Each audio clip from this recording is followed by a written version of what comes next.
Today's story is Little Red Riding Hood. Once upon a time, in a cottage on the edge of a dark forest, there lived a woodcutter, his wife, and their little girl.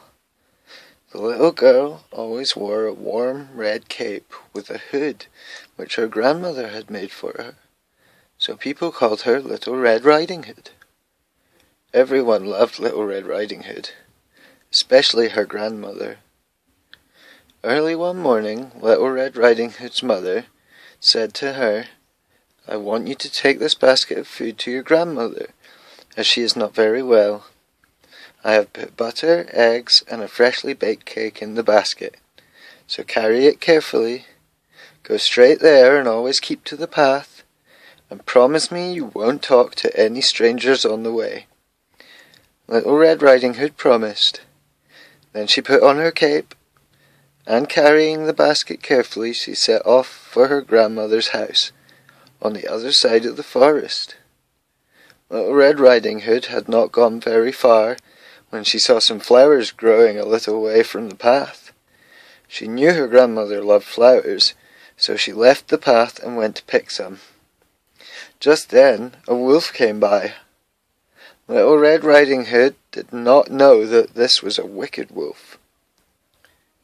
He was also a very hungry wolf, and he was going to eat Little Red Riding Hood all up. But first he decided to talk to her for a little while. "Good morning, Little Red Riding Hood," he said in a silky voice. "Where are you going so early?" "I'm taking some food to my grandmother, because she is not very well," replied Little Red Riding Hood. "Where does your grandmother live?" asked the cunning wolf. He was so hungry that he thought he would eat the little girl and her grandmother. "She lives in the house at the end of the path by the big oak tree," said Little Red Riding Hood. The wolf walked along beside Little Red Riding Hood for a while. Then he said, "Make sure you pick plenty of flowers for your grandmother, my dear. I must be on my way." And with that he disappeared into the forest. Little Red Riding Hood carried on picking flowers. Each time she picked one, she saw an even prettier one just a little further away, and she went deeper and deeper into the forest. Meanwhile, the wolf had gone straight to Grandmother's house and knocked on her door. "Who's there?" called Grandmother in a frail voice. "It's Little Red Riding Hood," answered the wolf, making his voice sound as soft and sweet as he could. "I've brought you a cake, and other good things. Open the door. Let me in." "Lift up the latch and come in," called Grandmother.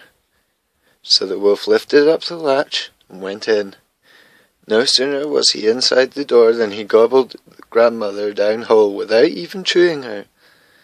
Then he put on Grandmother's shawl and nightcap and got into bed. He pulled the bedclothes up to his chin and waited for Little Red Riding Hood. Presently, Little Red Riding Hood arrived at her grandmother's house and knocked the door. "Who's there?" called the wolf in a trembly voice, trying to sound like Little Red Riding Hood's grandmother. "It's Little Red Riding Hood, Grandmother. I've brought you some presents," said the little girl. Then she lifted up the latch, and "Come in, my dear," called the wolf, still trying to sound like Grandmother. Little Red Riding Hood walked in. There was her grandmother in bed, but how strange she looked. "Grandmother," exclaimed Little Red Riding Hood, "what big ears you have!" "All the better to hear you with, my dear," said the wolf. "Grandmother, what big eyes you have!" "All the better to see you with, my dear." "And Grandmother, what big teeth you have!" "All the better to eat you with," growled the wolf, and he sprung out of bed to gobble her up. But Little Red Riding Hood just managed to dodge out of his reach. "Help, help!" she screamed as loudly as she could. Now it happened that Little Red Riding Hood's father was nearby chopping wood. He heard the call for help and rushed to the rescue.